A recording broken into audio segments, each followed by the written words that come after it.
हम सोचते हैं कि वॉर सिर्फ इजराइल और अमेरिका में ही चल रहा है, भारत में नहीं। लेकिन भारत के लोकतंत्र के भीतर एक साइलेंट वॉर जारी है, जहां प्रेम कोई भावना नहीं बल्कि एक सुनियोजित हथियार है और भावनाओं को एक जाल की तरह बिछाया जा रहा है। आज हम बात कर रहे हैं नासिक के TCS लव जिहाद स्कैंडल की, एक ऐसी प्रतिष्ठित कॉरपोरेट संस्था जहां प्रोफेशनल एथिक्स की बात होती है। वहां इस तरह के प्रकरण की कल्पना करना भी कठिन था। लेकिन कड़वा सच यही है कि ये घटना इसी कंपनी की है। ये घटना हमारे उस भ्रम को तोड़ती है कि केवल इलिटरेसी ही अपराध की जड़ है। आज साबित हो गया कि वेल एजुकेटेड होने के बाद भी जिहादी मानसिकता जीवित रह सकती है। इसे अब कॉरपोरेट जिहाद का नाम दिया जा रहा है। लेकिन कॉरपोरेट कंपनीज में होने वाला लड़कियों का ये हैरेसमेंट नया नहीं है। वर्षों पहले आसाराम बापू ने अपनी सत्संगों में खुलासा किया था कि कैसे विदेशी कंपनियों और संस्थानों में हमारी बेटियों को निशाना बनाया जाता है।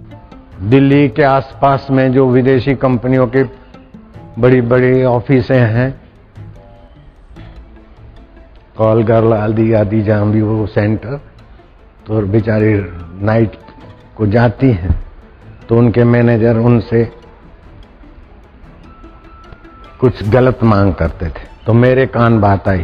मैंने जाहिर सत्संग में किया कि किसी भी मैनेजर ने अथवा किसी भी कॉल सेंटर के मुखिया ने भारत की कन्या, भारत की बहू के साथ कोई बुरी नजर की तो हम आंदोलन छेड़ेंगे और उनके दिन के तारे दिखा देंगे। कॉरपोरेट हो या कोई भी संगठन, हिंदू बेटियों का शोषण और धार्मिक अधिकारों का हनन तब होता है जब सामने वाले को पता होता है कि इनके लिए आवाज उठाने वाला कोई नहीं है। और रात पाली रात को बेचारी नौकरी करे बहू बेटियां, और उससे फिर बड़े ऑफिसर मन चाह कुकर्म कराना चाहे, जो नहीं करे उसकी बदली कर दे, निकाल दे। तो मुझे बड़ा दुख हुआ और मैंने हल्ला पुकारा कि बहू बेटियों को कोई भी सताएगा, कॉल सेंटर वाला हो, कोई मैनेजर का बाप, कंपनी वाला का मालिक, कोई भी बहू बेटियों की इज्जत लूटने की कोशिश करे, महिला उत्थान आश्रम में खबर करो, हम वहां हल्ला पुकारेंगे। उनको पता है कि बापू हल्ला पुकारना जानते हैं। आज विडंबना देखी, जो व्यक्तित्व हमें इन खतरों के प्रति दशकों से जागरूक कर रही थी, उन्हीं की चरित्र पर प्रहार किया गया।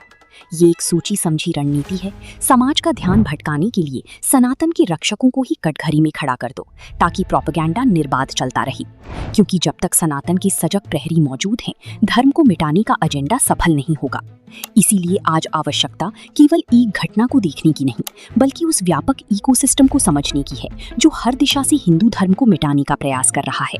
जब हम इस षड्यंत्र को समझेंगे, तभी इस शोषणकारी मानसिकता और हिंदुओं के साथ हो रही धार्मिक अत्याचार पर पूर्ण